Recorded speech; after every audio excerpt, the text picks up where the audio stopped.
Grandpa. Some people say that he's almost 80 years old, although to my eyes, I'd say he looks about 70.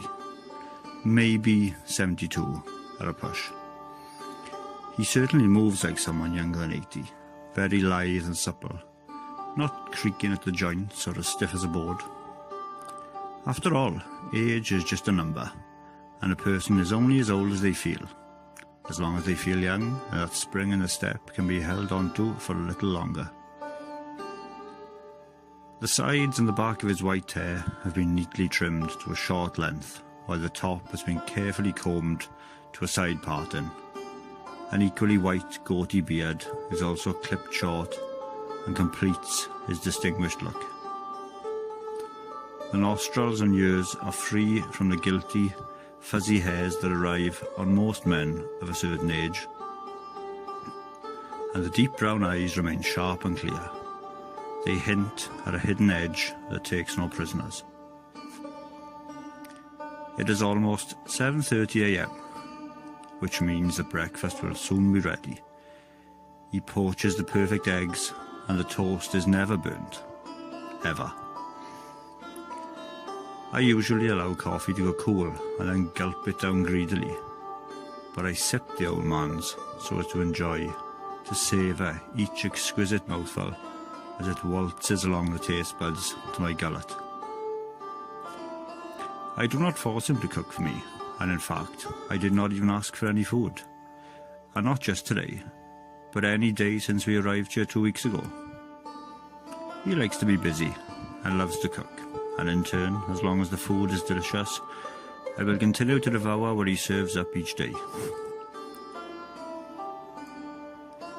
He is the most watchable human being that I have ever encountered, and in this time of strife and madness, his calm manner is certainly a welcome distraction. He glides from the worktops to the sink in relative silence. Thick socks and comfy slippers help him to mask the already carefully placed steps. Slow, methodical hand movements ensure that even when chopping vegetables with an imposing kitchen knife, the sound is barely audible. He seems to live his entire life at a level that never exceeds 75 decibels. He is the most peaceful, contented man that must surely exist on the whole planet. I don't even have to get up from the table to fetch my plate. He wafts over and sets my breakfast down gingerly in front of me, whilst slipping a knife and fork into my right hand with the dexterity of a seasoned pickpocket. During the days and evenings, we converse about a range of topics, or rather, he speaks profoundly and intelligently, while I listen and learn. But meals are conducted in a kind of silence that would make a monastery abbot proud. We sit opposite each other and just eat. No chit-chat, as though we are a tired couple who have grown apart over the years and have no conversation left, only a silent contempt for the other. Every day I offer to do the dishes and clean the kitchen, but each time he shoos me away, rolls up the sleeves of his crisp pressed shirt and sets to work. There were many stories told to me about the old man before I got here, but after spending time with him, I find the most extreme tales very hard to believe.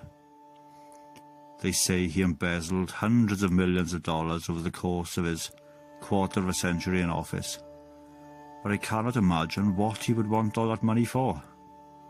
He has shown absolutely no signs of being the materialistic, self-indulgent egotist that others have painted him to be.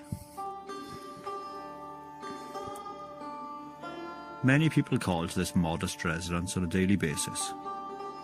They say they want to see how I am, as they are liars. They want to see the old man for themselves, and they want to be sure that I still have him in custody. I ask these people about how things are in the outside world, and what they say troubles me. Since the old man came here, this country has fallen into chaos. The turmoil that he was supposedly causing has escalated to alarming levels since his fall from office.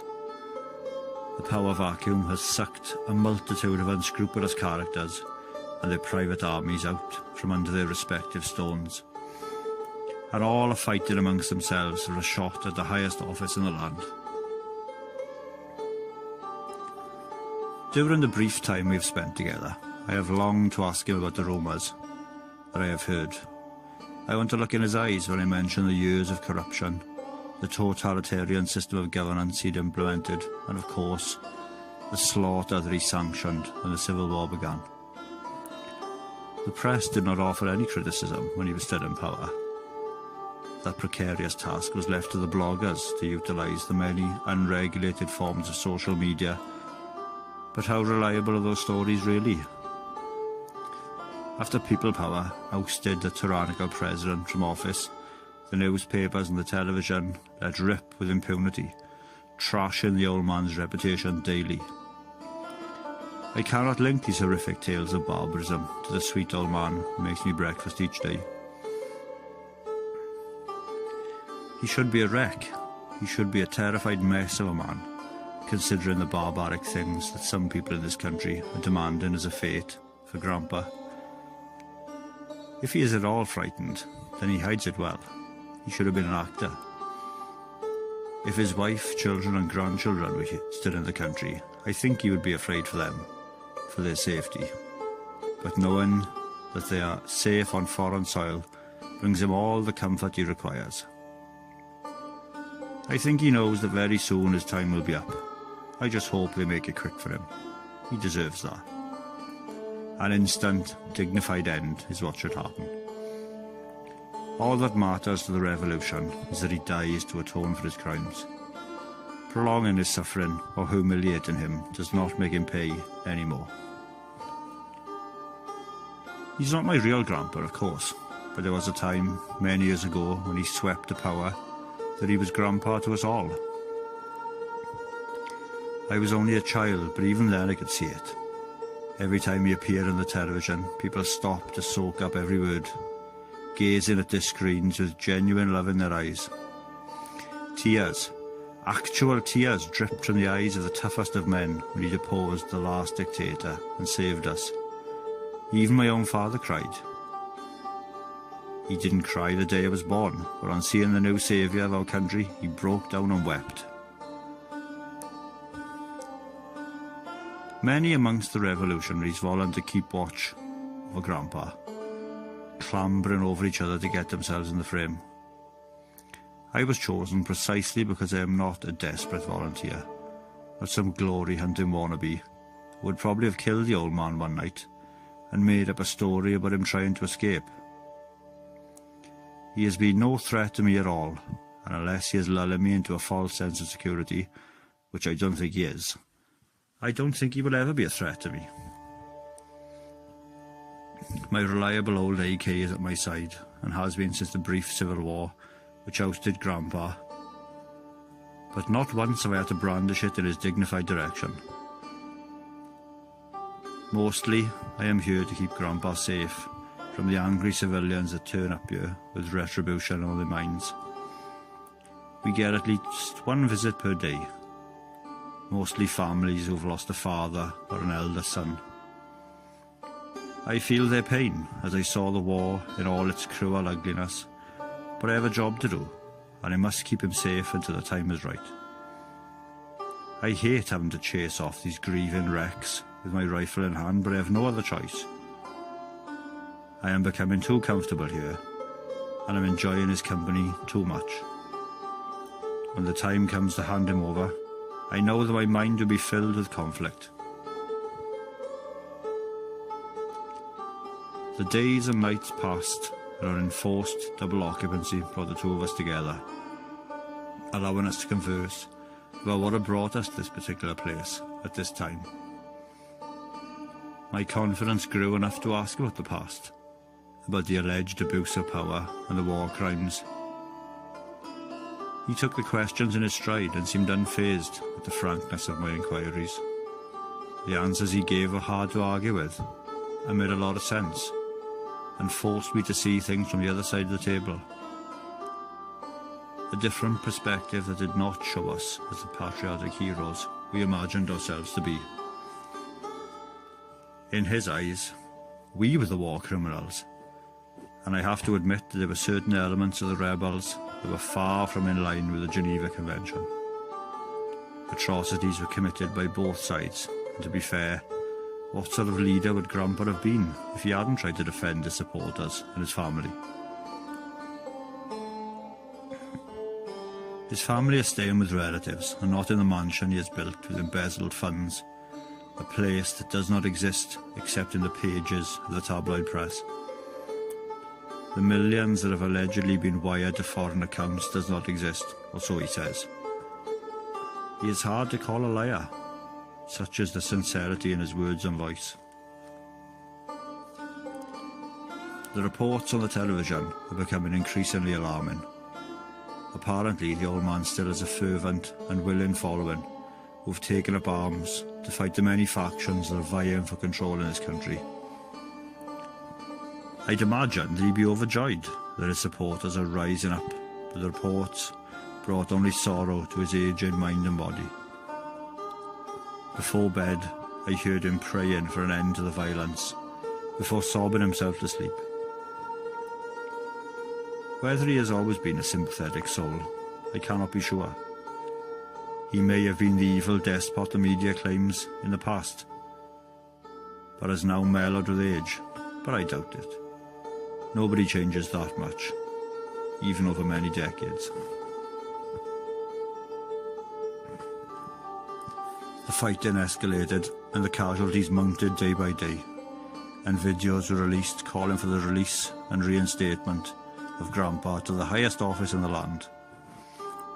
That was never going to happen though, and the only sentiment that these actions did raise was that Grandpa should be tried and executed even earlier than planned. If there had been a legitimate government, then maybe the trial could have been organised, but with chaos at the very top, the civil war reignited and the deaths and maimings continued. The people had had enough and resolved to put an end to Grandpa themselves. He saw the procession of flaming torches coming in the road before I did, and knew the reason for their visit. With a hand on my shoulder, he thanked me for keeping him safe these last few weeks. A warm smile spread across his face as he did so. There was no fear in him, none. Not even deep down. He seemed resigned to his fate, glad even. This would be no quick hanging or bullet to the back of the head. A hate-filled mob would tear him to pieces, and I told him as much. I had not carried my AK for several weeks, as a threat from Grandpa had not been present. While I watched the death procession approach, I heard the old man pottering around behind me. I turned to find him with a rifle in his hands. At first I froze, but then he extended both arms and told me, "Take this, young sir. You know what to do." The mob hammered at the door and barked threats. I turned back to Grandpa, and he was on his knees with his back to me. "Please, young man, do this for me. This one last thing. Just make it quick." The situation I had dreaded for weeks. I knew it was coming, but was powerless to halt it. With tears in my eyes, I aimed at the crown of his head, but could only croak, "I can't do it, Grandpa bowed his head and calmly stated, "You must. I'll be out of the picture, and you will be a hero of the people. It'll bring peace. If you let them parade me for the world and punish me in public, my supporters will go on fighting until there's nothing left. It's for the best. It has been a pleasure. Take care, my friend." I steadied my aim and curled a finger around the trigger. And then with the mob forcing the front door, I scrunched my eyes shut and...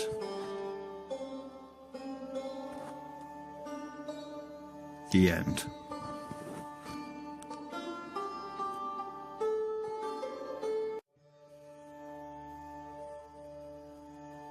Grandpa.